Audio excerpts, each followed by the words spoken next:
কক্সবাজার শহরের বাঁকখালী নদীর নতুন ব্রিজ এলাকায় পৌরসভার নালা দখলের অভিযোগ উঠেছে আব্দুল খালেক নামের এক ব্যক্তির বিরুদ্ধে। তিনি মহেশখালীর শাপলাপুর ইউনিয়নের চেয়ারম্যান। 2023 সালে বাঁকখালী নদীর পাশে গড়ে তোলা তার স্থাপনা গুড়িয়ে দেয় জেলা প্রশাসন। পরে আবারও সেখানে স্থাপনা তৈরি করেন এই চেয়ারম্যান। সম্প্রতি সরেজমিনে গিয়ে দেখা যায় কক্সবাজার শহরের BIWT এর অফিসের পাশে পৌরসভার নালাটি দখল করে স্থাপনা তৈরি করেছে খালেক চেয়ারম্যান। স্থানীয়দের অভিযোগ, নালার পানি বাঁকখালী নদীতে যাওয়ার কথা থাকলেও দখল হওয়ায় এখন পানি নিষ্কাশনের ব্যবস্থা বন্ধ হয়ে গেছে। বর্তমান খালেক চেয়ারম্যানে যেই নালাগুলি ভরাট করে ফেলতেছে, ওটা হাট জায়গা সহ আবার নালা পর্যন্ত ও দখলে নিয়ে যাচ্ছে। এখন পানি নিষ্কাশনের জন্য কোনো নালা নাই। খালেক চেয়ারম্যান খাল বিল এবং ওই গাছপালাগুলো কেটে এখন আমার নালাকেও একদম সংকুলন করে ফেলছে।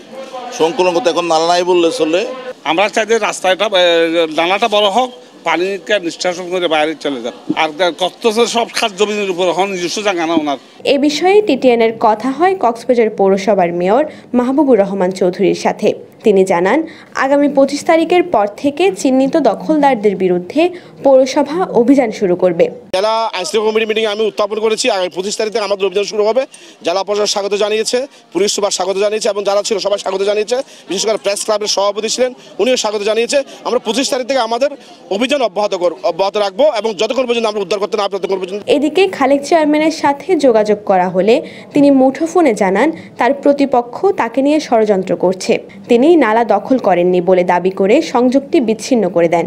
আমার ইন্টিমেটে আপনাদেরকে লাগাচ্ছে আর আপনি নয় শুধু কালকে বসে থেকে হালি সাংবাদিক জ্বালাইতেছে। আপনি এইখানে সুযোগকে দেখেন, উপরে নালা হলো আইডিয়ার পাশে নালা, যেখান থেকে আসল দেখানো হলো 3 ফুট আর আমি 8 ফুট কষ্ট নালা রাখছি আমি। আপনি এইসব সুযোগকে দেখে তারপর আমার থেকে জিজ্ঞেস না করে আগে দেখেন, দেখে যদি কোনো আদর্শ না তবে আমার আপত্তিজনক কিছু না তবে আমার সাথে কথা বলি। এ বিষয়ে দ্রুত ব্যবস্থা নিতে আহ্বান জানিয়েছে এলাকাবাসী। News desk, TTN।